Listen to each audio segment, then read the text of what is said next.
Tentera musuh datang dengan jumlah yang tak masuk akal. Kalau bertempur di padang terbuka, memang habis.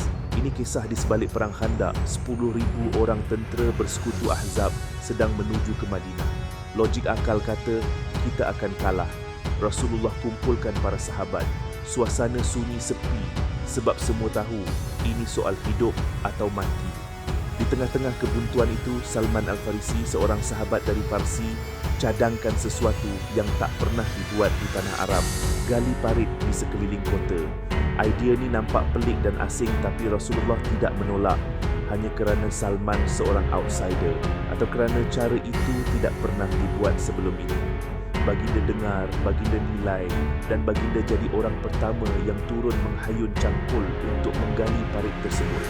Dengan izin Allah, tentera Ahzab yang tiba tidak dapat menyeberang masuk ke Madinah. Mereka buntu dan terpaksa cari cara lain. Dalam bisnes, kisah Salman Al-Farisi jadi pedoman. Kalau strategi lama dah tak relevan, jangan takut untuk beradaptasi dengan cara baru. Inovasi yang hebat bermula dengan telinga yang sedia mendengar. Ada kalanya, idea gila itulah yang akan selamatkan bisnes kita.